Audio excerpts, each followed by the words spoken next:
안녕하십니까? 예, 감사합니다. 지금 코로나 전국이 길어짐으로 인해서요, 저희가 모이기가 상당히 어려워졌습니다. 그런데 또 이렇게 몇 분이라도 얼굴을 뵙고 말씀을 전하고 배울 수 있는 그런 기회를 주신 하나님께 감사를 드립니다. 많은 분들의 기도가 있었다고 생각합니다. 어떤 분은 교회당에 나올 수 없어서 힘들어한다라고 하는 그런 그 소식도 들었고, 또 어떤 분은 주중에 이렇게 헌금하러 왔다가 기도하면서 눈물을 흘리고 하나님 앞에 그런 기도하는 그런 분들도 계셨습니다. 그분들의 마음을 주님이 보셨다고 생각이 들고요. 그래서 다시 이렇게 기회를 주시지 않나 그런 생각이 듭니다. 다행스럽게도 어제 이렇게 코로나에 감염되신 분들이 100명대 이하로 지금 떨어졌습니다. 너무 감사하고요. 하나님께서 함께 해주시고 도와주셔서 저희들이 함께 모여서 말씀을 배우고 또 교제하며 복음을 전할 수 있는 그런 시간을 주시기를 저희들이 같은 마음으로 기도했으면 좋겠습니다. 네, 잠깐 같이 기도하겠습니다. 사랑과 은혜가 풍성하신 살아계신 하나님 아버지 감사합니다. 아무 소망 없이 살던 비참한 죄인들을 먼저 사랑하시고 독생자 예수님을 보내주시고 주님께서 친히 우리 죄를 대신 담당하시고 십자가에서 고난을 받으시고 흘리신 그 보배로운 피로 우리 죄를 씻어주시고 값없이 구원하여 주신 것 너무나도 감사를 드립니다. 그 은혜가 너무 크고 또 감사하기에 남은 생에는 그 은혜를 보답하고자 하는 간절한 마음을 가지고 또 주님을 섬기고 있습니다. 주님 몸된 교회 안에서 주님을 사랑하고 주님의 말씀을 순종하며 하나님의 은혜의 복음 전하는 일을 위해서 더욱 열심을 품고 살다가 영광 가운데 다시 오시는 주님을 맞이할 수 있도록 하나님 도와주시기를 기도합니다. 마지막 때를 살아가고 있는 저희들 더욱 깨어 있으라고 말씀하셨습니다. 주님이 오실 날이 가까워질수록 사탄의 역사도 더욱 강하게 나타나고 있다는 것을 저희가 잘 알고 있습니다. 이럴 때일수록 더욱 깨어 기도하고 더욱 주님 앞에 온전한 삶을 살 수 있도록 주님의 말씀을 가까이 할 수 하는 그런 삶이 될 수 있도록 도와주시기를 기도합니다. 오늘 주님의 피로 구원을 받은 하나님의 귀한 자녀들이 또 말씀 앞에 모였습니다. 하나님 아버지, 말씀을 사모하여 주님 말씀 앞에 나온 모든 영혼들 하나님 기억해 주시고 하나님의 풍성한 사랑과 은혜의 말씀을 허락해 주셔서 주님이 공급하시는 힘으로 주님을 섬기고 주님의 귀한 복음을 전하는 일을 위해서 힘있게 살아갈 수 있도록 하나님 도와주시기를 간절히 기도합니다. 우리 가운데 어려움 가운데 병 중에 계신 분들 계십니다. 주님 도와주시고 하나님의 사랑과 은혜의 손길로 어루만져 주시고 주님이 주시는 그 말씀의 힘으로 또 담대함을 얻고 남은 생에 감사함으로 주님을 섬길 수 있도록 하나님 도와주시옵소서. 마지막 때 주님의 복음을 위해서 여러 나라 여러 지역에 또 파송되어 있는 선교사님들 그의 가정이 있습니다. 하나님 아버지 주님께서 함께해 주시고 주님 복음 전하는 일을 위해서 살아가는 동안에 아무 부족함이 없도록 하나님의 풍성한 사랑과 은혜를 부어주시기를 간절히 기도합니다. 저희가 후원하고 있는 또 필리핀 나가 교회, 멕시코 두랑구 교회가 있습니다. 하나님 이들 교회도 주님 도와주시고 복음이 활발히 전해질 수 있도록 늘 함께하여 주시옵소서. 이 일을 위해서 저희들이 함께 기도하며 동일한 마음으로 참여할 수 있도록 하나님 도와주시옵소서. 오늘 이 시간 주 성령님께서 우리 가운데 함께 해주시고 각 사람에게 필요한 은혜의 말씀을 허락해 주시기를 같은 마음으로 기도합니다. 저희를 사랑하시는 주 예수님 이름으로 감사하며 기도드렸습니다. 아멘. 성경 마태복음 찾겠습니다. 신약 성경 마태복음 11장입니다.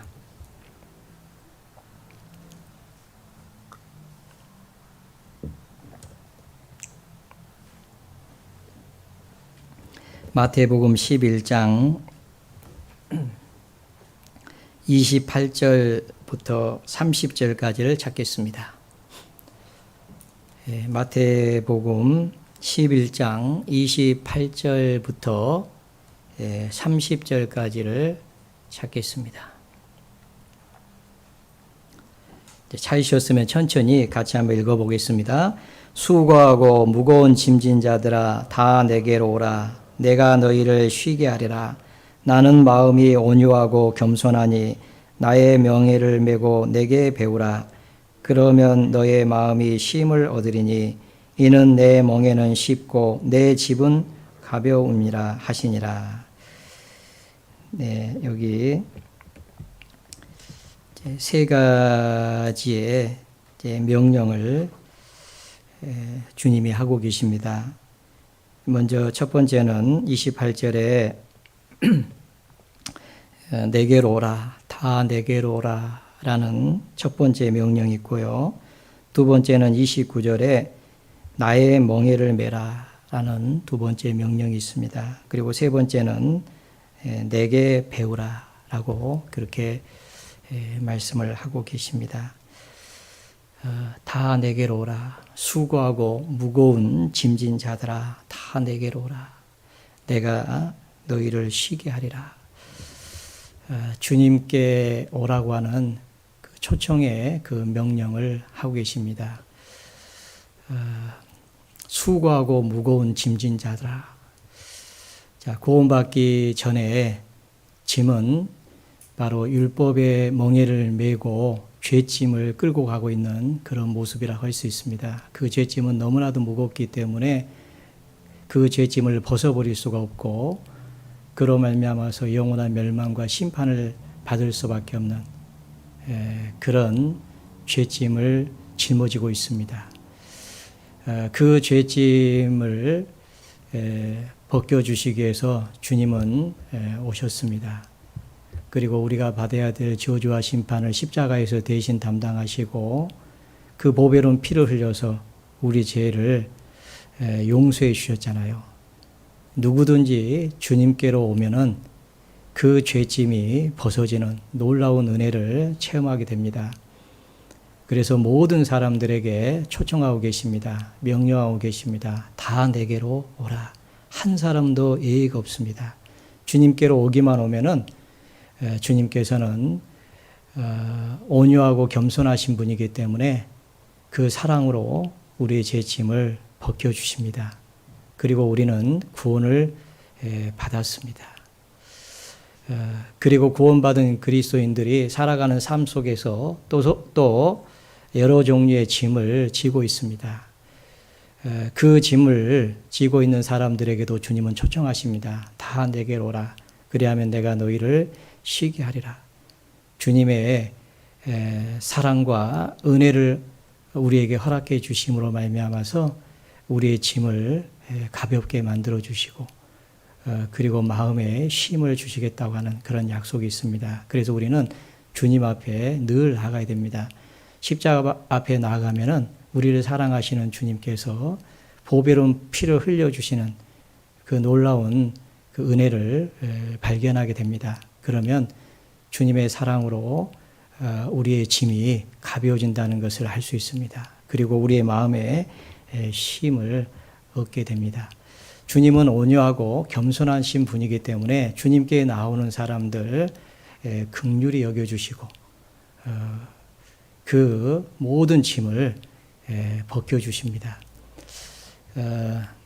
너희는 가서 내가 긍휼을 원하고 제사를 원치 아니하노라 하신 뜻이 무엇인지 배우라.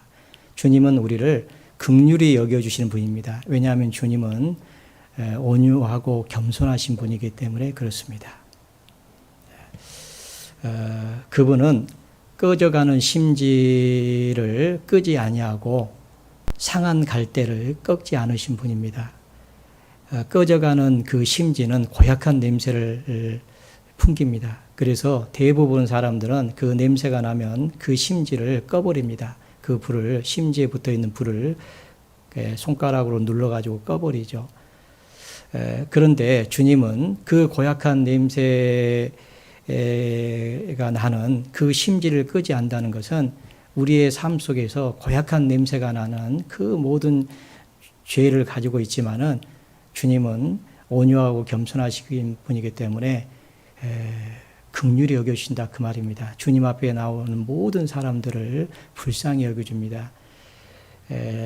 죄를 아무리 많이 지었다 할지라도 그 죄를 회개하면은 주님은 당장에 그 죄를 용서해 주시는 분입니다.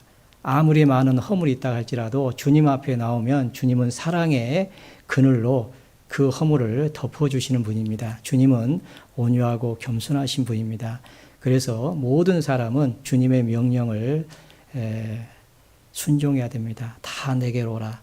그리하면 내가 너희를 쉬게 하리라 라는 그 말씀을 하고 있습니다.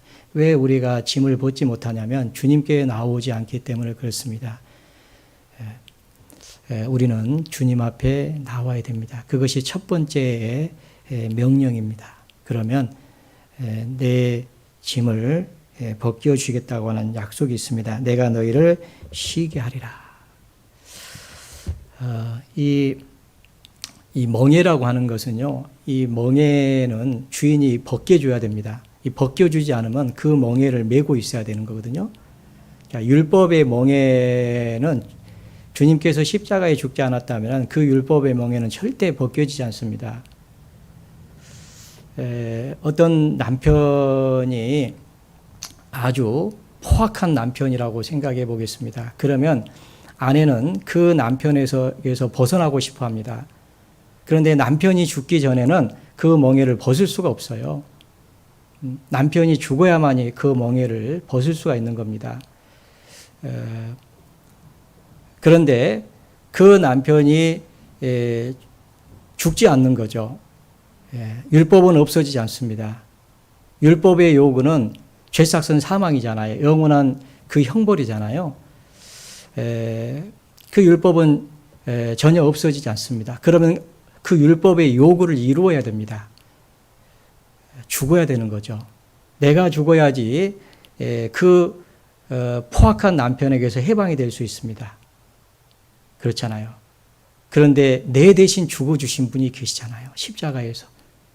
그리고 우리에게 그 율법의 멍에를 벗겨주신 분이 계신 겁니다. 우리는 그분 앞에 나가야 됩니다. 그러면 쉼을 얻습니다. 자, 두 번째 명령은 29절에 보면 나는 마음이 온유하고 겸손하니 나의 멍에를 메고 내게 배우라. 그러면 너희 마음이 쉼을 얻으리니 이렇게 얘기를 하고 있습니다. 자, 나의 멍에를 메라. 자, 이제 율법의 멍에를 벗겨주신 주님께서 우리에게 주님의 멍에를 메라 라고 말씀하십니다. 그러면 너희 마음이 쉼을 얻으리라 라고 말씀하고 있어요. 이제 주님의 멍에를 메면은 또 마음이 쉼을 얻습니다. 이제 우리는 주님의 멍에를 메라고 그렇게 말씀하고 있습니다. 이 멍에라고 하는 것은 찾아보니까요, 이 수레나 쟁기를 끌도록 수레 있잖아요. 수레나 쟁기를 끌도록 소나 말에 그 목 부분에 매는 그 기구를 이 멍에라고 합니다. 아마 시골에서 자라신 분들은 이 멍에를 보셨을 거예요. 소가 이렇게 멍에를 메고 가는 것을 보셨을 겁니다. 대부분 소를 가지고 이렇게 밭을 가는 일을 이렇게 하잖아요. 그럴 때 보면은 그런 소는요, 먼저 코를 뚫습니다. 그래가지고 콧뚜레를 걸어요. 그 콧뚜레를 거는 것은 이 순종하도록 하기 위해서 콧뚜레를 거는 겁니다. 이 소는 힘이 없어서요, 만약에 그 콧뚜레를 걸지 않으면요, 소가 위험합니다. 예를 들면 사람을 부딪히기도 하고요. 사람을 이렇게 받는 버릇이 받아버리기도 하고요. 그러면 뿔이 있기 때문에 사람에게 큰 상처를 줄 수가 있습니다. 그래서 이 콧뚜레를 걸어가지고 그걸 잡아당기면은요, 이 쉽게 소를 억제할 수가 있어요. 소가 이렇게 다른 길로 가지 못하게 이렇게 억제할 수 있습니다. 또 뿐만 아니라 방향을 바꾸는 데에도 이 콧뚜레를 가지고 방향을 트는 것으로도 이 콧뚜레에 줄을 걸어가지고 그걸 가지고 이렇게 방향을 바꿉니다. 그래서 이게 소가 순종할 수 있도록 하기 위해서 콧뚜레를 뜨는 일을 하고요. 그 다음에 그 소에게 짐을 메우도록 하기 위해서 이 멍에를 이렇게 이렇게 목 부분에다 멍에를 맵니다. 그런데 이 멍에를 맬 때 대부분요, 한 마리의 소에다가 매는 것이 아니고 이 팔레스타인 지역에서는 두 마리 소에다가 멍에를 맵니다. 그러니까 하나의 멍에를 양쪽 이 소에게 멍에를 매게 합니다. 그리고 그 멍에를 통해서 이렇게 수레를 끌게 하는 겁니다. 쟁기를 가지고 이렇게 이렇게 밭을 갈게 하는데도 사용을 하고요. 또 짐을 이렇게 수레에 짐을 싣고 그것을 끌고 가게 하는데도 사용하는 그 기구입니다. 그래서 이 소에게 멍에를 매는 것은요, 소가 이제 짐을 끌어야 되는데 그냥 멍에를 매지 않고 짐을 끌게 되면 짐이 무겁습니다. 그런데 이 멍에를 매고 그 멍에에다가 수레를 걸고 짐을 싣게 되면요, 힘이 덜 들게 된답니다. 그러니까 힘이 덜 들게 하기 위한 이 멍에인 거예요. 그러니까 주님은 우리의 짐을 덜어주시기 위해서 주님의 멍에를 매라고 이렇게 말씀을 하시는 겁니다. 보통 우리는 멍에를 맨다고 하는 것은 자유를 억압받는다라고 생각을 하잖아요. 그런데 주님께서 주시는 그 멍에는 우리의 짐을 가볍게 하시기 위해서 매라고 하는 그런 멍에입니다. 그래서 우리가 이 멍에를 맨다면 이건 순종의 멍에입니다. 우리가 주님의 말씀을 순종하는 삶을 살게 된다면 놀라운 것은요, 짐이 가벼워진다는 겁니다. 우리의 마음에 힘을 얻게 된다는 겁니다. 그래서 주님께서는 주님의 멍에를 매라라고 말씀을 하고 있습니다. 이걸 잡아 놓으시고요. 에레미야 애가 3장 26절을 보겠습니다. 에레미야 애가 구약성경 에레미야 다음에 에레미야 애가가 있습니다. 에레미야 애가 3장 26절입니다.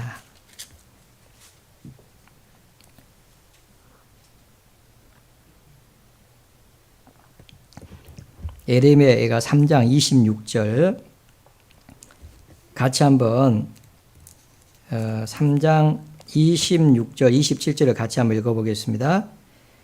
사람이 여호와의 구원을 바라고 잠잠히 기다림이 좋도다. 사람이 젊었을 때 멍에를 매는 것이 좋으니 28절도 같이 읽겠습니다. 혼자 앉아서 잠잠할 것은 주께서 그것을 메우셨음이라. 사람이 여호와의 구원을 바라고 잠잠히 기다림이 좋도다. 우리를 구원하시는 분은 주님이시잖아요. 어떤 어려운 상황 속에서 우리를 도우시는 분은 주님이십니다. 그런데 주님이 메어주신 그 멍에가 있습니다. 사람이 젊었을 때 멍에를 매는 것이 좋으니 혼자 앉아서 잠잠할 것은 주께서 그것을 메우셨습니다. 자, 율법의 멍에는 하나님이 벗겨주신 거죠. 그리스도께서 우리로 자유케 하려고 자유를 주셨습니다. 십자가를 통해서요. 그 율법의 멍에를 벗겨주셨어요. 그러므로 굳세게 서서 종의 멍에를 매지 말라. 다시는 그 율법의 멍에를 매지 말라. 그렇게 말씀하십니다. 그런데 그 율법의 멍에는 매지 말아야 되지만은 주님의 멍에는 매야 됩니다. 주님께서는 그 멍에를 우리에게 메워 주신 거예요. 우리의 삶 속에서 이제 우리는 주님의 멍에를 메고 주님을 섬기는 그런 사람들입니다. 그 멍에를 메야 됩니다. 그 멍에는 순종의 멍에입니다. 순종하라고 하는 그 멍에를 메야 되는 거예요. 그러면은 주님께서 우리를 인도하시고 도와주십니다. 그래서 우리의 짐을 가볍게 만들어 주십니다. 그래서 우리는 그 멍에를 메야 됩니다. 성경에 보면요, 이 멍에에 대한 말씀이 많이 있는데 신명기 22장 10절에 보면 너는 소와 나귀를 결의하여 갈지 말며 이렇게 얘기해 있습니다. 소와 나귀를 결의하여, 결의가 이제 멍에를 매는 거죠. 멍에를 매지 말라 그렇게 얘기했습니다. 이 말씀을 사도 바울은 고린도후서 6장에 이렇게 얘기하고 있습니다. 너희는 믿지 않은 자와 멍에를 같이 하지 말라. 의와 불법이 어찌 함께하며 빛과 어둠이 어찌 사귀겠느냐. 너희는 믿지 아니한 자와 멍에를 같이 하지 말라. 자, 그럴 때 이 멍에를 사용한 거예요. 소나 나귀를 결의하여 갈지 말라. 왜냐하면 소하고 나귀하고는요, 이 보폭도 다르고 성향도 달라요. 그것을 멍에 해놓으면 힘듭니다. 그잖아요. 말은 막 뛰어가려고 할 거 아니에요. 막 다른 데로 가려고 합니다. 그러면 힘이 든 거예요. 소는 소끼리 멍에를 매야 됩니다. 그리스도인들은 주님과 같이 주님의 멍에를 매야 되는 거예요. 그러면서 순종하는 법을 배워가는 겁니다. 주님의 멍에는 순종의 멍에예요. 그 멍에를 우리가 매는 겁니다. 그러면은 짐은 가볍습니다. 여러분, 믿지 않는 자와 멍에를 같이 맨다고 생각해 보겠습니다. 그러면 얼마나 힘들겠어요? 거기에는 쉼이 없습니다. 늘 갈등만 있습니다. 싸움이 있습니다. 평화가 없어요. 그 멍에를 매면 안 되잖아요. 우리는 주님의 멍에를 매야 됩니다. 그 멍에는 쉽습니다. 내 멍에는 쉽고 내 짐은 가벼움이라 그랬습니다. 이 멍에는 쉽다고 하는 그 단어를 보니까요, 이 멍에를 만드는 사람이 있을 거 아니에요. 근데 이 멍에가요, 잘못 만들면은 이 소에 맞지 않습니다. 소의 이 목에 맞지 않아 가지고 소에게 상처를 준답니다. 그래서 이 멍에를 만들 때 아주 소하고 정확하게 들어맞도록 그렇게 가볍게 이렇게 잘 만들어야 된답니다. 아주 무거운 멍에를 매면 또 안 되잖아요. 그 소가 맬 수 있는 정도에 아주 적당하고, 그리고 알맞은, 소에게 어떤 해를 끼치지 않은 그런 멍에를 매줘야 되잖아요. 그러면 그 멍에를 메고 가면은요, 또 그 멍에는 쉽다라고 하는 뜻이 또 즐겁다 그런 뜻이 있습니다. 주님이 메워주신 멍에를 메고 순종해 가는 그 걸음은 즐거운 걸음이다 그런 뜻을 가질 수 있습니다. 그래서 주님의 그 멍에는 쉽다고 그렇게 말씀을 했습니다. 그리고 주님이 메워주신 그 짐은 가볍다고 말씀했습니다. 그러니까 우리는 주님의 멍에를 메고 주님을 섬기면은, 주님을 순종하면서 살아가면은요, 그 짐은 가볍다라고 분명히 말씀하고 있습니다. 왜 짐이 무거워지냐면 우리가 순종하지 않기 때문에, 순종의 멍에를 메지 않기 때문에 짐이 무거워지는 겁니다. 우리가 주님의 멍에를 메고 순종하는 삶만 살 수 있다면은, 주님의 멍에는요 쉽기 때문에, 우리에게 딱 맞는, 우리에게 꼭 필요한 멍에이기 때문에, 그리고 그 짐을 짊어질 수 있는, 그리고 그 짐을 가볍게 할 수 있는 그 멍에이기 때문에 우리의 삶이요, 우리의 마음이 쉼을 얻을 수가 있습니다. 평강을 누릴 수가 있습니다. 그래서 우리는 주님의 멍에를 메야 됩니다. 주님은요, 전제군주가 아닙니다. 독재자가 아닙니다. 주님은 온유하고 겸손하신 분입니다. 우리를 사랑하시는 분이잖아요. 그분이 메어주신 그 멍에를 우리는 메야 됩니다. 그잖아요.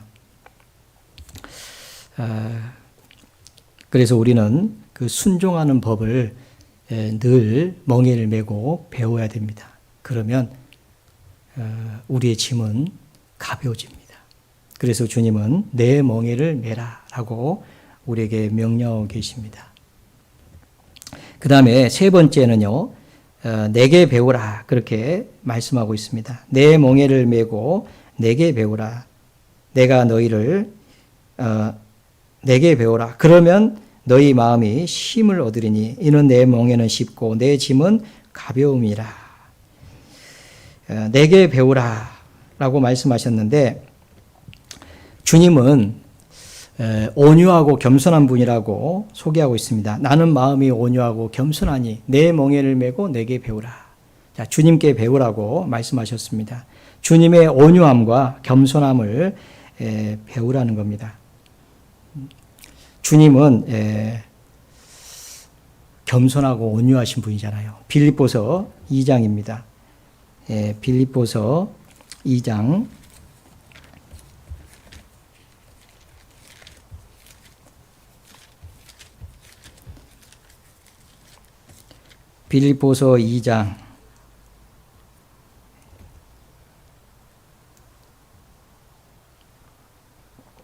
5절부터 8절까지를 같이 한번 읽어보겠습니다. 너희 안에 이 마음을 품으라. 곧 그리스도 예수의 마음이니 그는 근본 하나님의 본체시나 하나님과 동등됨을 취할 것으로 여기지 아니하시고 오히려 자기를 비워 종의 형체를 가져 사람들과 같이 되었고 사람의 모양으로 나타나셨으며 자기를 낮추시고 죽기까지 복종하셨으니 곧 십자가에 죽으심이라. 자, 너희 안에 이 마음을 품으라 라고 말씀하셨는데, 곧 그리스도 예수의 마음이다. 사도 바울은 빌립보 교회에 보낸 서신에서 너희 안에 이 마음을 품으라.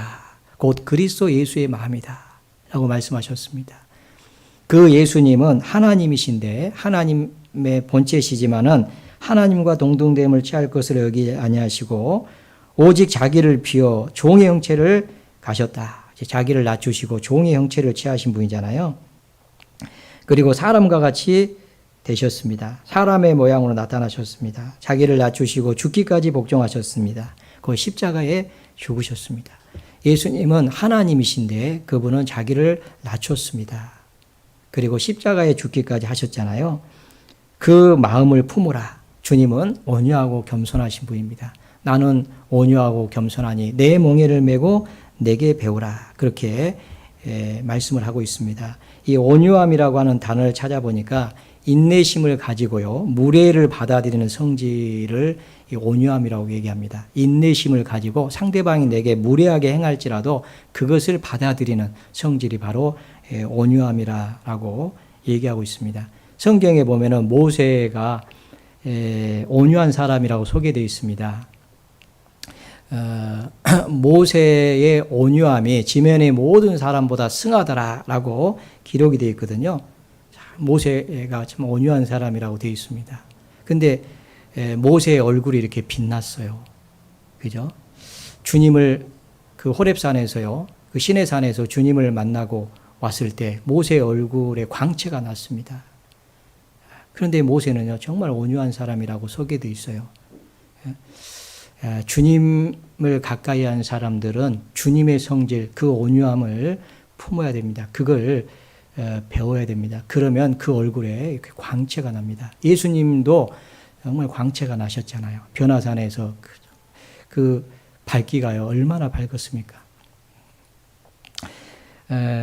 그 다음에 스데반도 죽어갈 때 보면요, 그 돌에 맞아가지고 죽어가면서 인자가 선 것을, 하늘문이 열리고 인자가 선 것을 보노라 하면서요, 정말 이게 그 스데반의 얼굴에 이렇게 광채가 났습니다. 그런데 스데반도 보면요, 죽어갈 때 뭐라고 했습니까? 아버지여, 저들의 죄를 사하여 주옵소서 그랬잖아요. 예수님도 십자가에 죽어가시면서 뭐라고 말씀하셨습니까? 아버지여, 저들의 죄를 사하여 주십시오. 저들이 하는 것을 저희가 알지 못하나이다. 모세도 뭐라고 했습니까? 이스라엘 민족이 하나님 앞에 범죄해서 하나님께서 이스라엘 민족을 다 멸하시고 모세를 통해서 다시 이스라엘 민족을 세우시겠다고 했을 때 모세가 하나님 앞에 간곡히 기도하잖아요. 자, 그것이 바로 온유함입니다. 자, 그 온유함을 품으라고 얘기하고 있습니다. 그런데 그 온유함은 사랑의 속성 중에 하나입니다. 고린도전서 13장 4절에 보면 사랑은 오래 참고 사랑은 온유하며, 사랑은 온유하며 그렇게 되어 있습니다. 이 사랑의 속성 중에 하나입니다. 우리는 주님의 사랑을 받은 사람이잖아요. 성령이 오실 때 하나님의 사랑이 우리 마음에 부어졌습니다. 그래서 우리가 그 사랑으로 주님을 섬깁니다. 그 사랑의 힘으로 교회를 섬깁니다. 그 사랑의 힘으로 이뤄진 영혼들을 긍휼히 여기고 그들에게 복음을 전합니다. 그것이 바로 사랑의 속성이잖아요. 그게 바로 온유함입니다. 그리고 성령의 열매 중에 하나로 소개되어 있습니다. 갈라디아서 5장 22절, 23절에 보면 성령의 열매는 사랑과 희락과 화평과 오래 참음과 자비와 양성과 충성과 온유와 절제니 이 같은 것을 금지할 법이 없느니라. 자, 성령의 열매 중에 하나, 충성과 온유와 절제, 이제 온유가 있습니다. 성령의 열매. 우리 안에 성령이 오시잖아요. 그래서 우리 안에 이 성령의 열매가 맺혀가는데 그 중에 하나가 온유함입니다. 이 같은 법을 금지할 수 없다. 이걸 이길 수 없다 그 말입니다. 이 온유함을 참 보면요, 이 구원받은 그리스도인들이요, 이 주님의 사랑을 깨닫고 나니까요, 이 마음이 부드러워지고요, 참 이 온유한 성질을 갖게 됩니다. 그리고 이기게 돼 있어요. 그잖아요. 예를 들면 아내가 먼저 구원을 받았습니다. 강팍한 남편을 두었는데 남편이 핍박을 합니다. 그럼에도 불구하고 온유함으로 그걸 이겨내는 거예요. 그러잖아요. 참 놀랍습니다. 이 같은 법을 금지할 수, 그러니까 이기는 것은 이 온유함입니다.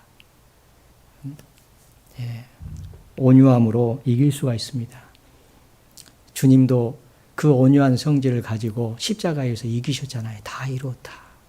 라고 그렇게 말씀을 하셨습니다. 그래서 온유한 자는 땅을 차지하며 풍부한 화평으로 즐기리로다. 시편 37편 11절에 그렇게 말씀하고 있습니다. 온유한 자는 복이 있나니 저희가 땅을 기업으로 받을 것이므로 예수님께서는 그렇게 말씀하셨습니다. 자, 온유한 자는 땅을 차지하며 풍부한 화평으로 즐기리로다. 참 놀랍지 않습니까? 온유함은 이기는 거예요. 그죠? 자, 오른쪽 뺨을 때렸습니다. 왼쪽 뺨을 댑니다. 그죠? 그러니까 이기는 거죠. 속옷을 달라가면 겉옷까지 줍니다. 그러니까 이기는 겁니다. 그리고 신기한 것은 온유함은요, 이 화평을 누리는 거예요.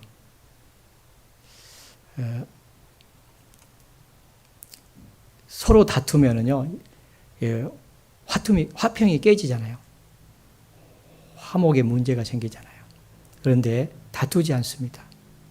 예수님은 다투지 않았잖아요. 이사야 42장을 보겠습니다. 이사야 42장. 이사야 42장.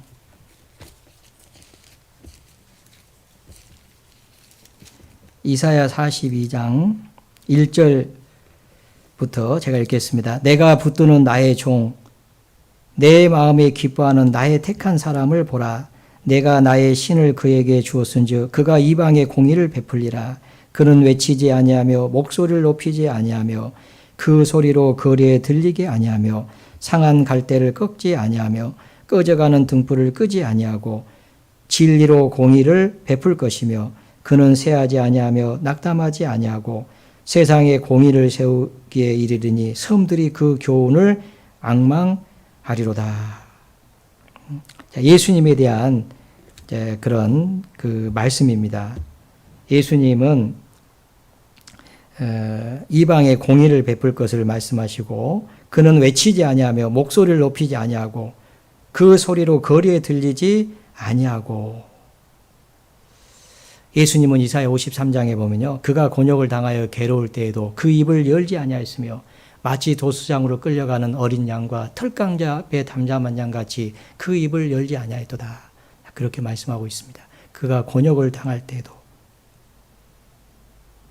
그가 괴로울 때에도 그 입을 열지 아니하였으며 마치 도수장으로 끌려가는 그 어린 양과 털강자 앞에, 털 깎는 자 앞에 잠잠한 양같이 그 입을 열지 아니하였도다.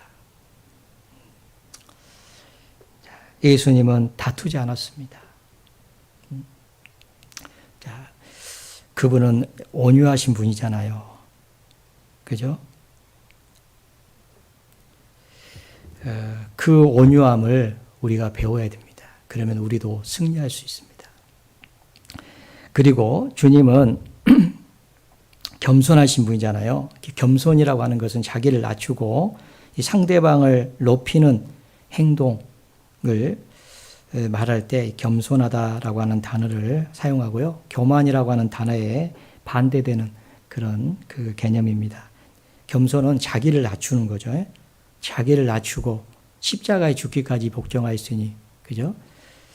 주님은 겸손하신 분입니다. 그래서 겸손하게 하는 그 어떤 감정의 요소들을 보면요. 첫 번째는 그 누가복음 18장에 보면은 세리가요. 세리가 하나님 앞에 자기 죄를 이렇게 그 자백을 하는 그런 장면이 나오잖아요. 하나님이여 불쌍히 여기옵소서 나는 죄인이로소이다. 그죠? 가슴을 치며 가로되. 그게 이제 겸손한 그런 마음이라고 할 수 있습니다. 무릇 자기를 높이는 자는 낮아지고 자기를 낮추는 자는 높아지리라. 그러니까 세리가 자기를 낮췄잖아요. 그 낮췄다고 하는 게 뭐예요? 자기 죄를 인정하는 거잖아요. 그 자기의 잘못을 느끼는 거예요, 마음에서. 내가 이 정말 이게 잘못 살고 있구나. 내가 잘못하고 있구나. 내가 하나님 앞에 합당치 않구나. 이런 마음은 이 겸손한 마음의 감정이에요. 내가 잘못한 게 뭐가 있어? 나는 잘못한 게 없어. 다 네가 잘못한 거야. 라고 하는 것은 교만한 감정의 요소입니다. 우리는 내가 잘못한 거야. 내가 정말 하나님 앞에 잘못했구나. 라고 하는 그런 마음을 갖는 것이 이 겸손한 마음의 어떤 감정이라고 할 수 있어요. 우리는 그런 마음을 늘 가져야 됩니다. 나도 잘한 게 없는데, 그잖아요. 나도 부족한데. 그런 마음을 가질 때 비로소 다른 사람을 용납하고 또 용서할 수가 있습니다. 우리는 늘 하나님 앞에요, 비참하다는 것을 인식할 필요가 있어요. 사도 바울이 끝까지 주님을 섬길 수 있었던 이유는 사도 바울이 하나님 앞에서 나는 죄인 중에 괴수다라고 하는 그런 마음을 늘 가졌기 때문에 마음을 낮출 수가 있었다라고 생각이 듭니다. 우리는 이 마음을 배워야 됩니다. 내게 배우라 라고 주님은 말씀하셨습니다. 나는 온유하고 겸손하니. 그죠? 그런 마음을 우리가 가져야 됩니다. 그런데 주님은 그 온유하고 겸손하신 분입니다. 주님은 수없이 많은 모욕을 당하셨습니다. 우리가 잘 아는 대로 예수님을 눈을 가리고 침을 뱉고, 그죠? 손바닥으로 때리고, 너를 친 자가 누구냐? 그리고 홍색 자색 옷을 입히고, 그리고 그를 조롱했습니다. 마태복음 27장에 보면요. 마태복음 27장을 한번 보겠습니다. 마태복음 27장.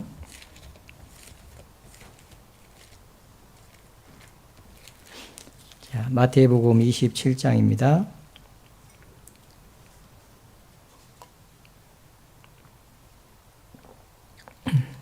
(39절입니다) 마태복음 27장 39절부터 제가 읽겠습니다.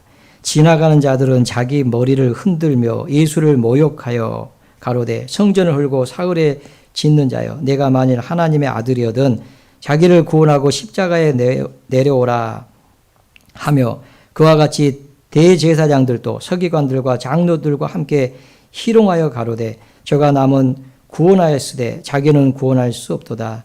저가 이스라엘의 왕이로다. 지금 십자가에서 내려올지어다. 그러면 우리가 믿겠노라. 저가 하나님을 신뢰하니 하나님이 저를 기뻐하시면 이제 구원하시리라. 제 말이 나는 하나님의 아들이라 하였도다 하며 함께 십자가에 못 박힌 강도들도 이와 같이 욕하더라. 여기 지나가는 사람들도 자기 머리를 흔들며 예수를 모욕했습니다. 대제사장들, 서기관들도 장로들도 함께 희롱했습니다. 예수님 옆에 죽어가던 강도들도 이와 같이 예수님을 욕했다라고 되어 있습니다. 주님은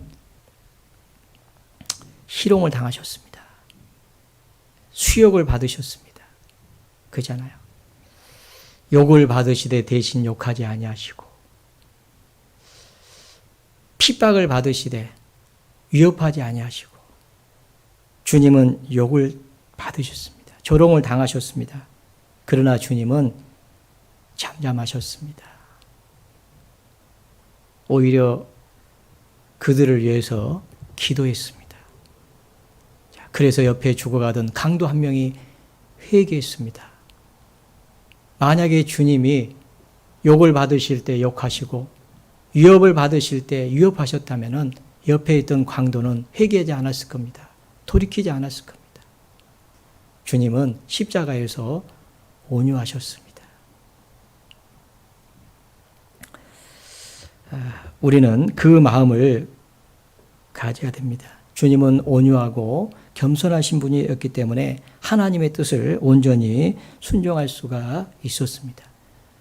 우리가 주님의 멍에를 메고 그 순종의 멍에를 메고 주님을 따르려면 우리도 온유하고 겸손해야만이 그 멍에를 맬 수가 있습니다. 주님께 배우려면 우리도 온유하고 겸손해야만이 주님께 배울 수가 있습니다. 주님의 뜻을 온전히 행할 수가 있습니다. 마가복음 14장을 보겠습니다. 마가복음 14장. 마가복음 14장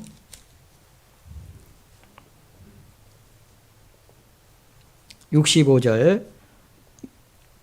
혹은 그에게 침을 뱉으며 그의 얼굴을 가리우고 주먹으로 치며 가로되 선지자 노릇하라 하고 하속들은 손바닥으로 치더라. 혹은 그에게 침을 뱉고 그 얼굴을 가리우고 주먹으로 치고 선지자 노릇하라. 하속들도 손바닥으로 치더라. 어떤 사람이요 침을 뱉는 거예요. 그리고 막 주먹으로 치는 겁니다. 그리고 손바닥으로 칩니다. 그러면서 말합니다. 너를 친 자가 누구냐? 여러분들에게 이렇게 한다면은 어떻게 반응하시겠습니까? 침을 뱉습니다. 주먹으로 칩니다. 옆에 있던 사람도 같이 합사하면서 손바닥으로 또 칩니다. 그런데 주님은 잠잠하셨잖아요. 그가 곤욕을 당하여 괴로울 때에도 그 입을 열지 아니하였으며 얼마나 괴로우셨겠어요. 그런데 그 입을 열지 않았습니다. 도수장으로 끌려가는 어린 양과 털 깎는 자 앞에 잠잠한 양같이 그 입을 열지 아니하였도다. 주님은 온유하고 겸손하신 분이잖아요. 그렇기 때문에 동일하게 대응하지 않았습니다. 오히려 그들을 위해서 기도했잖아요. 우리도 이 마음을 가져야 됩니다. 이걸 배워야 됩니다. 베드로전서 3장입니다. 베드로전서 3장. 베드로전서 3장입니다. 히브리서, 야고보서 다음에 베드로전서가 있습니다. 베드로전서 3장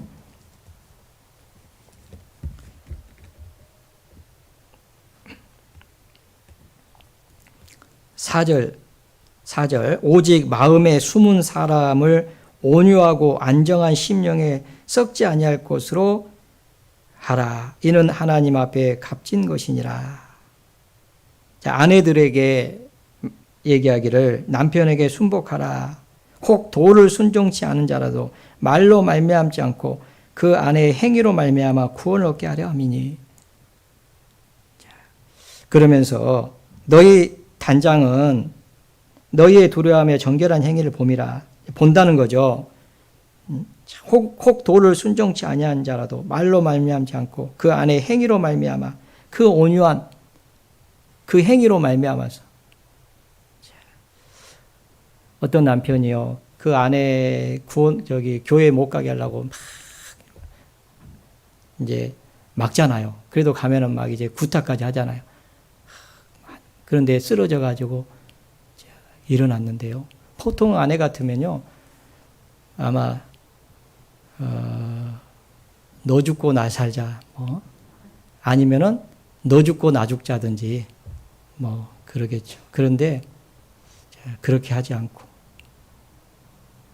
오히려 당신이 나를 때리더라도 당신이 만족한다면, 그리고 구원을 받을 수만 있다면 때려도 괜찮다. 그렇게 대응을 한 거예요. 그러니까 남편이 다시는 못 때리는 거죠. 그리고 마침내 구원을 받았습니다. 실제 있었던 일이에요. 온유함은 이기게 돼 있습니다. 참 놀랍습니다. 그래서 우리 마음에, 오직 마음에 숨은 사람을, 이 속사람이잖아요. 온유하고 안정한 심령에 썩지 않을 것을 하라. 우리 마음에 이 온유하고 안정한 그런 마음, 그 마음을 가지고 단장을 하라고 그렇게 말씀을 하고 있습니다. 우리는 이 마음을 가져야 됩니다. 베드로전서 또 5장을 보겠습니다. 베드로전서 5장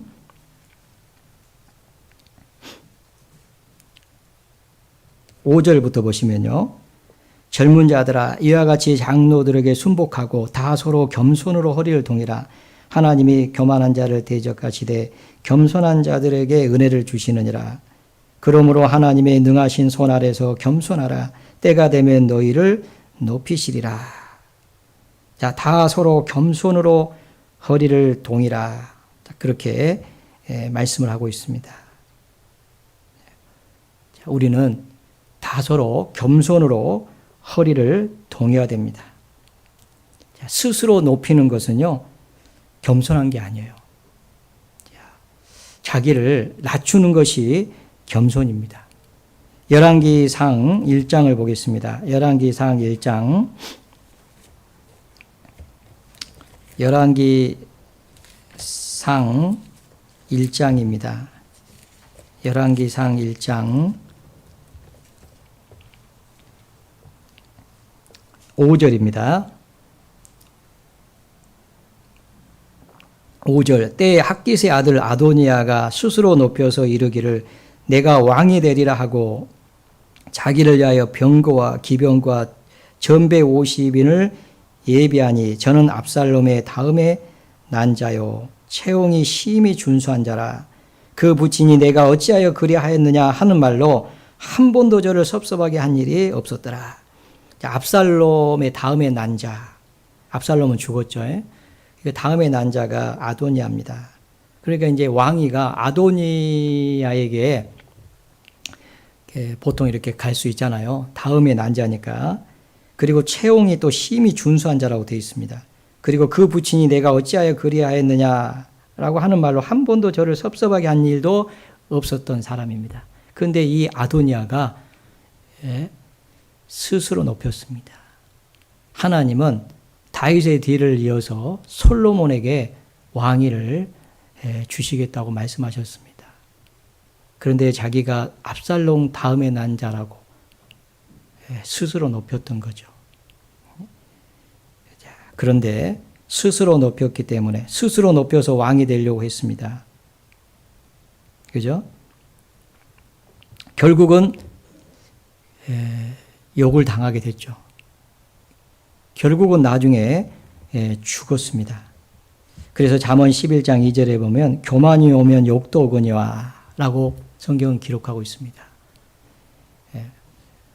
스스로 높이는 것은 겸손한 게 아닙니다. 자기 스스로 높이면 안 됩니다. 아도니아가 스스로 높였던 이유는 자기 생각에 자기는 압살롬 다음에 난 자고 또 채용이 또 아주 심히 준수한 자라고 되어 있잖아요. 왕이 될 만한 그런 체형을 가지고 있는 거죠. 남들이 봐도요, 이렇게 정말 왕이 돼도 될 만큼의 그런 어떤 그 체형이 어떤 된 것 같습니다. 그러니까 스스로 그렇게 높였습니다. 그런데 그런 마음은 하나님께서 미워하십니다.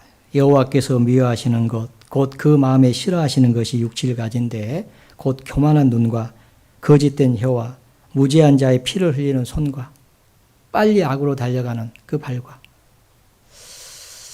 형제 사이를 이간한 자다라고 말씀하고 있는데, 여호와의 미워하시는 것, 곧 그 마음에 싫어하신 것이 육칠가지인데 첫 번째가 뭐냐면 교만한 눈이잖아요.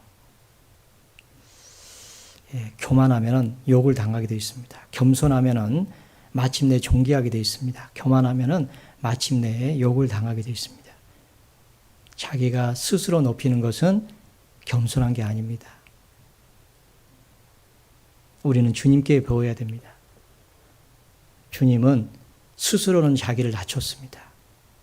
하나님이 예수님을 높였습니다. 십자가의 죽으심이라. 그러므로 하나님이 저를 지극히 높여 모든 이름에 뛰어난 이름을 주셨다.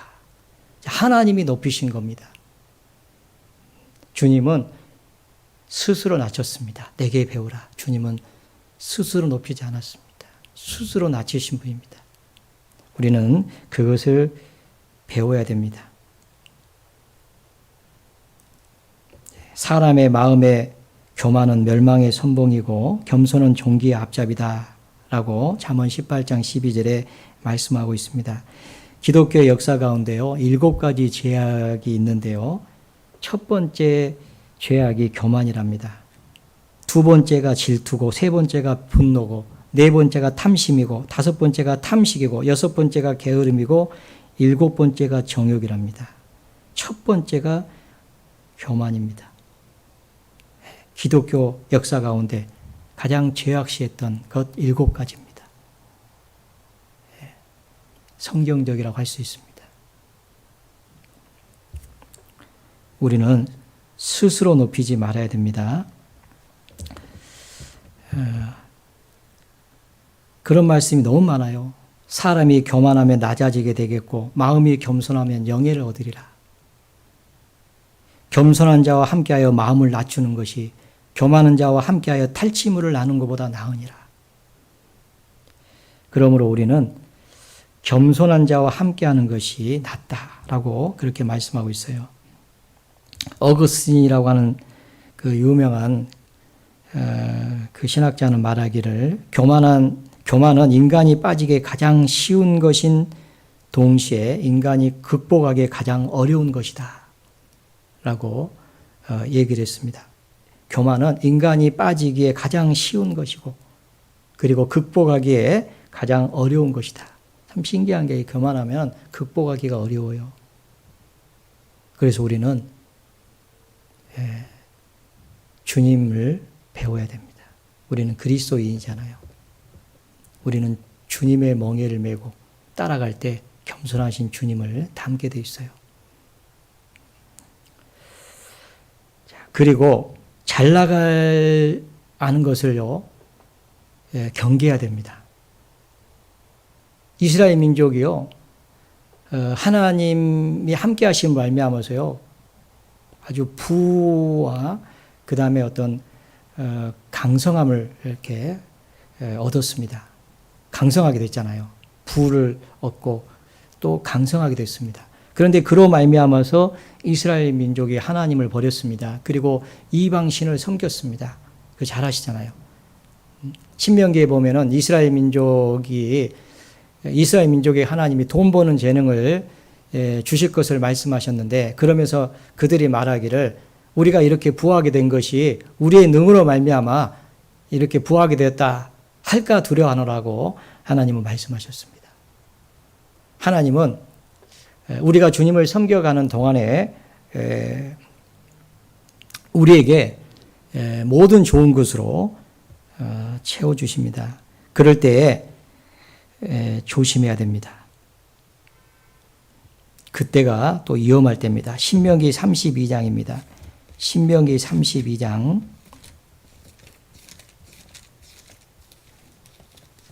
신명기 32장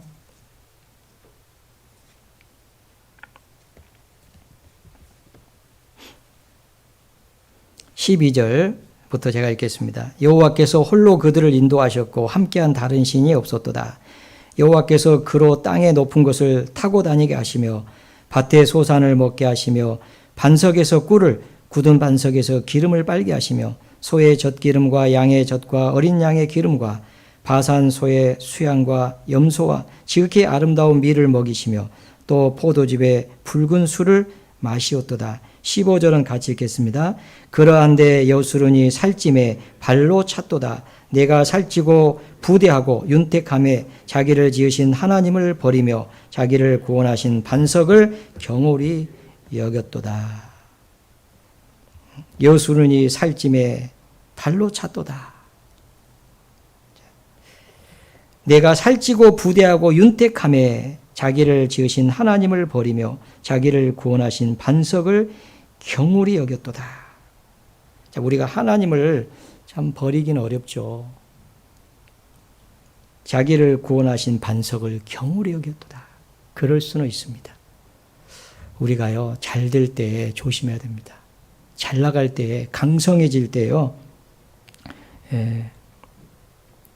더 조심해야 되죠. 왜냐하면 자칫 잘못하면 우리가요, 자기를 구원하신 반석을 경홀히 여긴 이스라엘처럼 우리도 주님을 경홀히 여길 수가 있기 때문에 그렇습니다.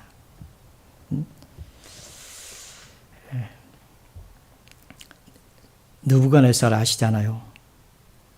참 그 바벨론의 왕 느부갓네살, 하나님이요, 이 바벨론 그 왕국을 아주 부하게 해주셨죠. 그런데 느부갓네살 왕이 하나님 앞에 범죄하잖아요.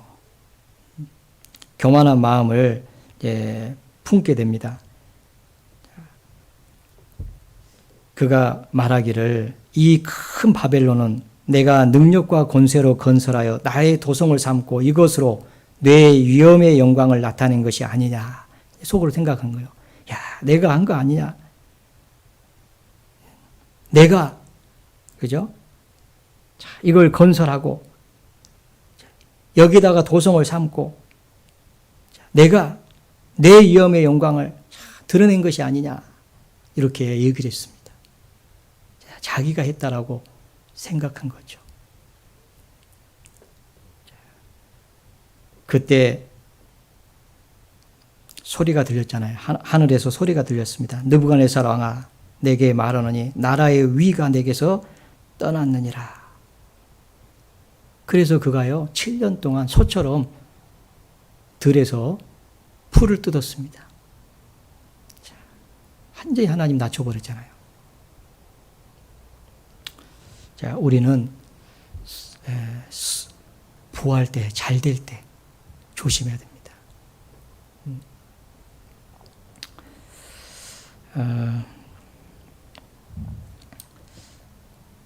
사무엘상 한번 보겠습니다. 그 뒤에 사무엘상 15장입니다.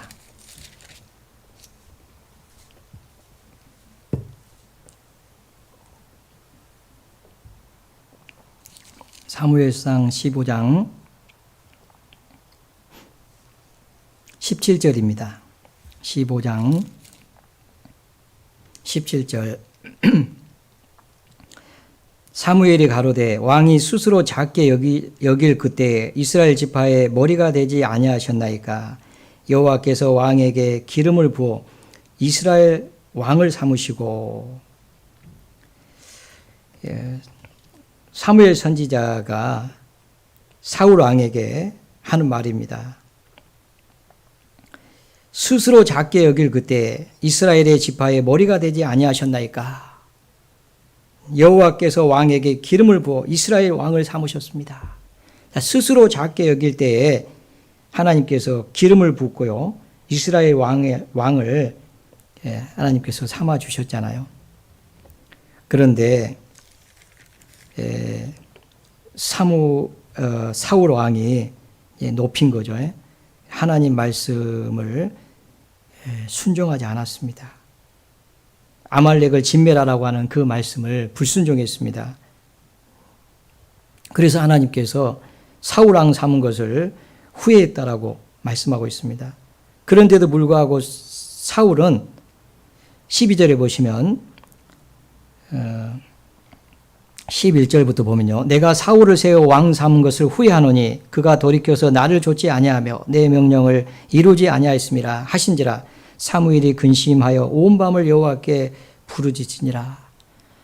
이 사무엘은요, 이 하나님의 음성을 듣고 왕 삼은 것을 후회한다고 하는 음성을 듣고 하나님 앞에요, 밤새도록 온 밤을 부르짖고 그렇게 기도하고 있는데, 사울은 뭐 하고 있냐면요, 12절 보시면 사무엘이 사울을 만나려고 아침에 일찍이 일어났더니 혹이 사무엘에게 고하여 가로되 사울이 갈멜에 이르러 자기를 위하여 기념비를 세우고 돌이켜 행하여 길갈로 내려갔다 하는지라.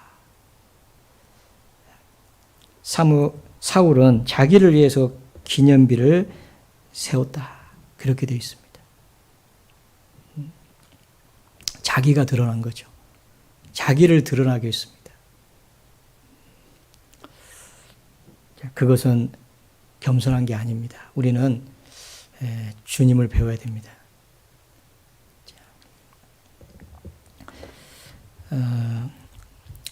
이런 예화가 있습니다. 러시아의 황제 니콜라이라고 하는 사람이요, 크리스찬이었는 모양입니다. 한 번은 자기 군영에 군대의 진영을 이렇게 시찰하러 이렇게 나갔답니다. 이른 아침에 새벽에 이제 나간 거죠. 그래서 간소한 산책복을 입고 이제 모자를 쓰고 이렇게 산책을 나갔는데, 이제 길을 갔다가 돌아오는 길에 두 갈래 길이 있는 거예요. 그래서 좀 이렇게 헷갈렸는 모양입니다. 그래서 그런데 이제 거기에 이제 한 군인이 배를 내밀고 이렇게 거만하게 담배를 피우면서 이렇게 있었다고 합니다. 그래서 이제 황제가 그 앞에 가서 예를 하고요, 길을 물었답니다. 그랬더니 교만한 모습으로 이리로 가라고 탁 담배 피면서 이렇게 얘기를 한 것 같습니다. 이제 황제가 이제 고맙다고 얘기를 하고 그 길을 이제 가려다가 다시 돌아와가지고 물었답니다. 당신 계급이 뭡니까? 이렇게 물어봤대요. 그랬더니 군인이 아주 그냥 신이 나가지고 거만하게 말하기를 자네가 한번 맞춰봐 그랬다는 거예요. 그러니까 이제 황제가 혹시 상사이십니까? 그런 거예요. 그러니까 아니 그 위야. 그러면 소위입니까? 아니 그 위야. 나는 대위야. 그런 거예요. 그러니까 황제가요, 대위님 훌륭하십니다. 그리고 이제 가려고 하니까 그 군인이 이제 또 불러가지고 자네 계급은 뭔가 그런 거예요. 그러니까 대위님이 한번 맞춰보십시오. 자네 일병인가? 그 위입니다. 그럼 상병인가? 한참입니다. 그럼 중위인가? 아니 그 위입니다. 그러니까 군인이 이제 당한 거죠. 자기가 지금 대위인데 그 위라고 하니까. 그러면 나하고 계급이 같은가 보구만 그런 거죠. 그랬더니 그보다 훨씬 위다고 얘기한 거죠. 그게 어떻게 됐겠어요? 그 군인 거만했던 그 대위 배를 내밀었던 것이 쏙 들어가면서 그냥 머리가 앞으로 그냥 구부러졌겠죠. 그런지 물어본 거예요. 그럼 당신은 누구냐? 난 이 나라의 황제다. 그러니까 군인이 얼마나 정말 두려웠겠어요. 막 벌벌 떨면서 황제에게 용서를 빌었답니다. 엎드려가지고 그때 황제가 일어나라. 너나 나나 한 가지다. 이 천지 만물을 지으신 하나님 앞에서는 대이든 황제이든 아무런 차이가 없다. 그러니 우리 하나님 앞에서 겸손하게 살자. 그랬다는 거예요. 참 얼마나 멋있어요. 그죠? 참, 그 대의, 별것도 아닌 대의 갖고 배 내밀고, 그렇죠. 황제 앞에서는 아무것도 아니죠. 그런데 우리는 만왕의 왕 대신 그잖아요. 천지 만물을 지으신 그 하나님 앞에서 우리가 뭐겠어요? 아무것도 아니잖아요. 예. 보잘것없는 겁니다. 그런데 그 조금 높다고, 그죠? 거만하게 행하면 안 되잖아요. 늘 우리는 겸손하게 먼저 인사하고, 그죠? 예를 갖추고, 그것이 하나님 앞에서 마땅한 겁니다. 그러잖아요. 우리는 주님을 배워야 됩니다. 주님은 온유하고 겸손한 신부이잖아요. 열왕기하 18장을 보겠습니다. 열왕기하 18장. 열왕기하 18장.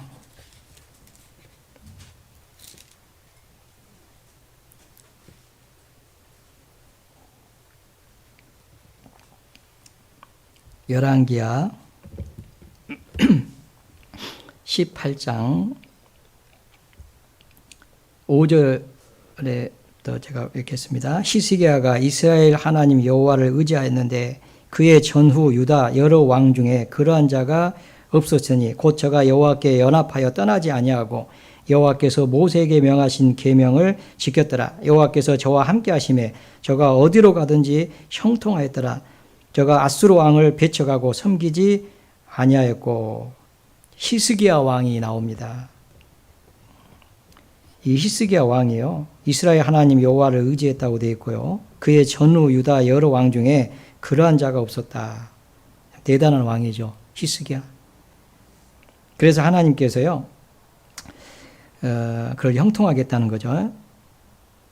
저가 여호와께, 6절에 보면 저가 여호와께 연합하여 떠나지 아니하고 여호와께서 모세에게 명하신 계명을 지켰더라.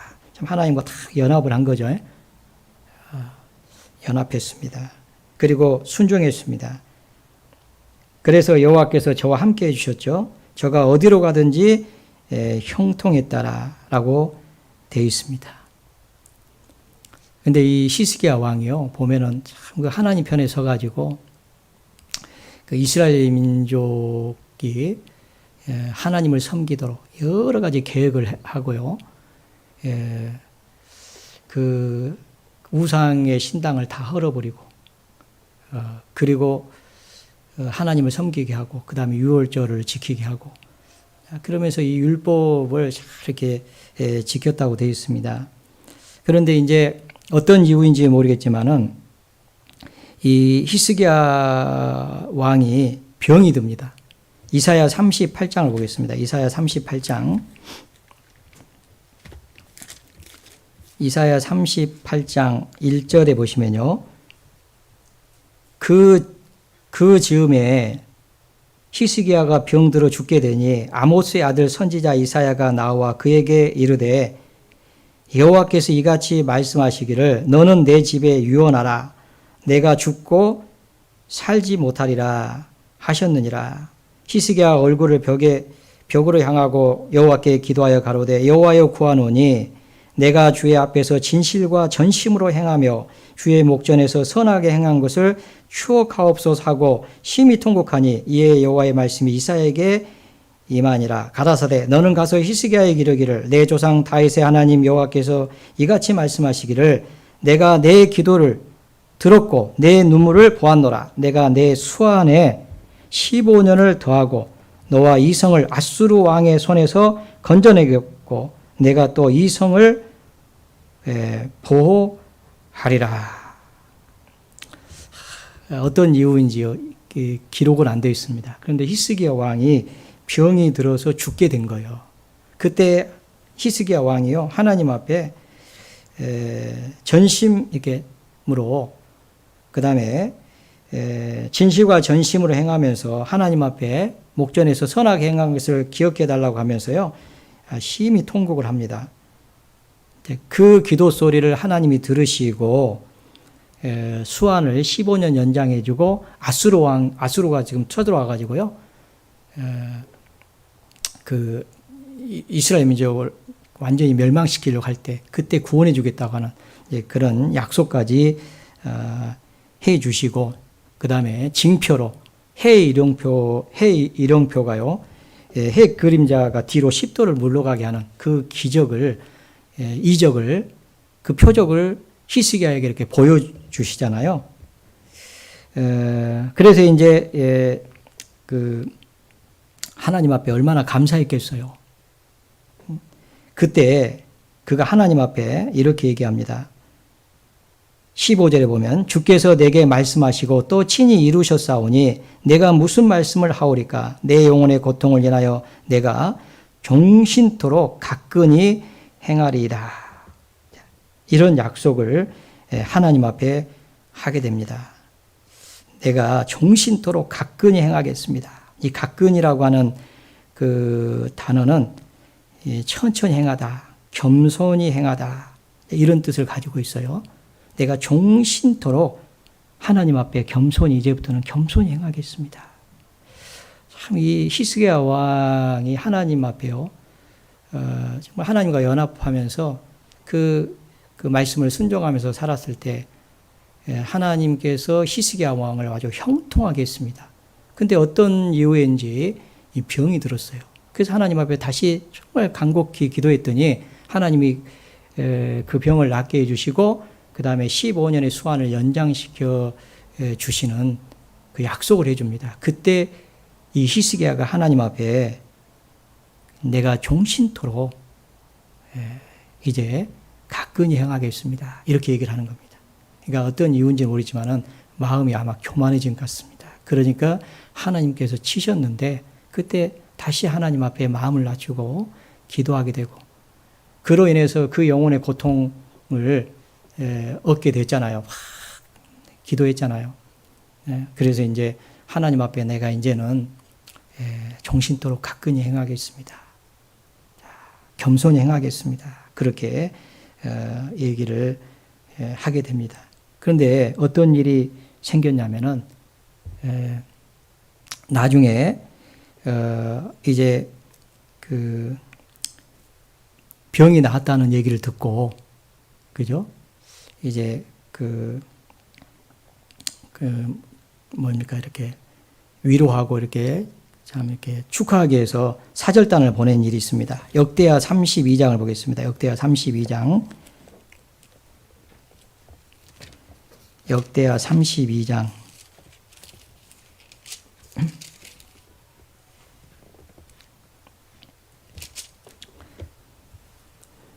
역대하 32장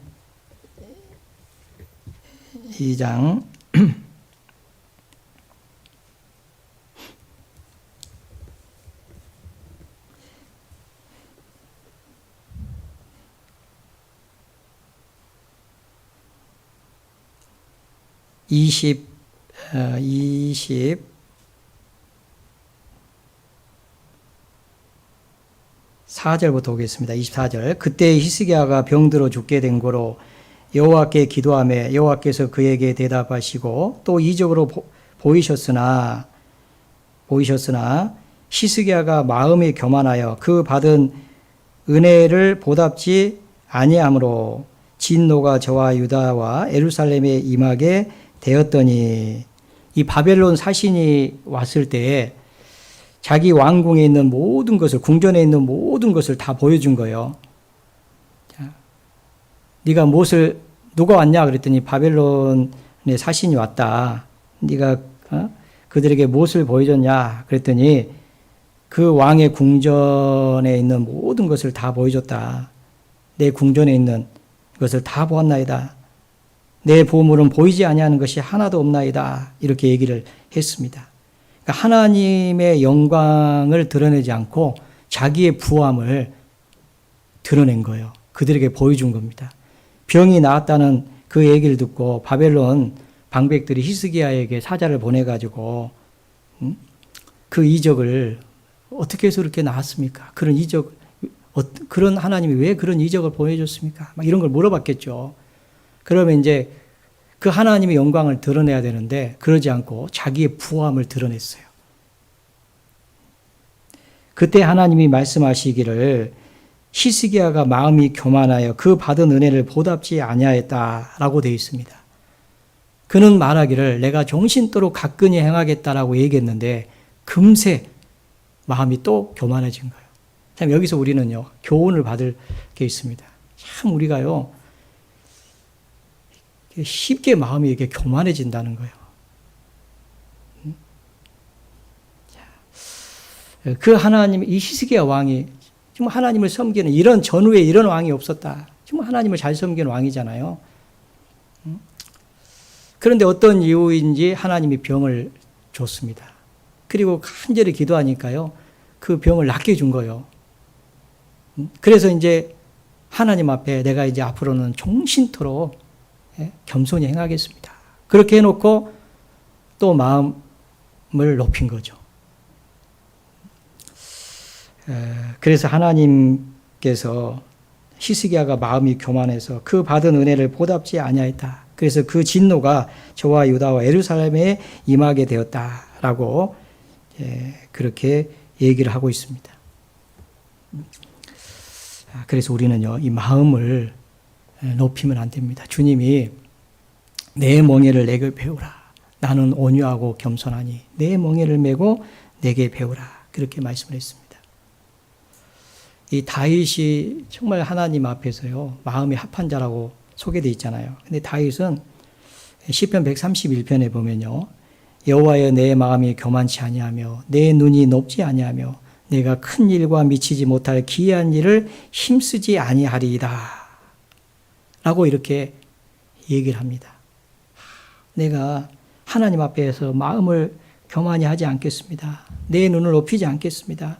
내가 큰 일과 미치지 못할 일을 내가 힘쓰지 않겠습니다. 자, 이렇게 기도하죠.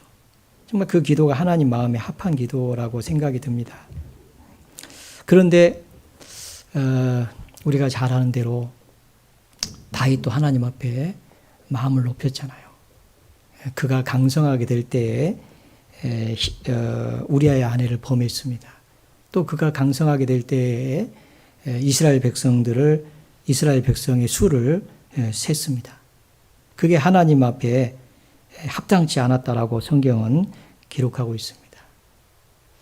참 이 다윗과 같은 그런 사람들도 시험을 받아서 이 마음을 높이는 그런 일이 있잖아요. 우리가 이 일에 정말 조심해야 됩니다. 마귀는 어떻게 해서든지 우리를 넘어뜨리려고 할 겁니다. 그런데 우리가 주님의 멍에를 매면 주님은 온유하고 겸손하시기 때문에 그 멍에를 맨다면 그 시험에 넘어지지 않을 수 있습니다. 우리는 늘 주님께 배워야 됩니다. 그 주님의 온유하심 그리고 겸손함을 배워야 됩니다. 그러면 너희 마음이 쉼을 얻으리니 그때 비로소 우리의 마음이 쉼을 얻게 됩니다. 너희 심령이 평강을 얻으리라 라고 그렇게 말씀하고 있습니다. 쉼을 얻으리라. 가장 우리에게 필요한 것이 뭐겠어요? 평강이잖아요. 그래서 예수님은 십자가에 죽으시고 부활하신 후에 제자들에게 나타나서 처음 하신 말씀이 너희에게 평강이 있을저다. 그 말씀을 해 주셨습니다. 죄짐을 지고는 평강이 없잖아요. 그런데 죄짐을 주님께서 벗겨주셨습니다. 그리고 이제 우리에게 평강을 주신 거예요. 이제 주님의 멍에를 메고 주님을 배우라고 말씀하십니다. 그러면 너희 마음이 쉼을 얻으리니 계속해서 그 평강을 누리면서 살 수 있습니다. 정말 이게요, 이 마음의 즐거움은요, 양약이라고 되어 있습니다. 예. 마음의 근심도 있고요, 마음의 즐거움도 있습니다. 그잖아요. 근데 이 마음의 즐거움은 양약이라도, 정말 이 마음의 기쁨, 즐거움, 이것을 빼앗겨서는 안 됩니다. 그잖아요. 그 마음의 평강을 우리는 늘 유지하며 살아야 됩니다. 그러기 위해서 죄짐을 우리는 벗었기 때문에 그 다음에 멍에를 매야 돼요. 내 멍에를 매라. 그리고 주님께 배워야 됩니다. 순종하면서 주님처럼 주님의 멍에를 메고 온유하게 겸손하게 살아갈 때 비로소 우리의 마음은 쉼을 얻습니다. 네, 여기까지만 말씀드리겠습니다. 같이 기도하시죠. 사랑과 은혜가 풍성하신 거룩하신 하나님 아버지 감사합니다. 주님의 십자가의 그 고난으로 십자가에서 흘리신 보혈로 우리 죄를 씻어주시고 우리의 죄의 멍에를 벗겨주신 하나님 아버지, 이제 주님의 멍에를 메고 주님께 배우라고 말씀하셨습니다. 그리하면은 쉼을 얻으리라는 그 약속을 해주셨습니다. 저희들 주님의 멍에를 메고 주님을 배우는 그런 삶을 살 수 있도록 늘 도와주시옵소서. 주님의 멍에는 쉽고 주님의 짐은 가볍다고 말씀하셨습니다. 저희들 늘 주님의 말씀을 순종하며 주님을 섬길 수 있도록 도와주시옵소서. 주님 오실 때까지 저희들 주님을 사랑하고 또 서로 사랑하며 주님의 복음을 위해서 동일한 마음으로 협력하고 또 수고하는 가운데 더 많은 영혼들이 주께 돌아올 수 있도록 하나님 도와주시옵소서. 저희 동대문 교회 주님 함께해 주시고 교회가 주님의 멍에를 메고 주님께 배울 수 있도록 그리하여 늘 쉼을 얻을 수 있도록 하나님 도와주시옵소서. 나머지 생에 온전히 주께 의지합니다. 저희를 사랑하시는 주 예수님 이름으로 감사하며 기도드렸습니다. 아멘. 네, 찬송가 473장입니다. 찬송가 473장입니다.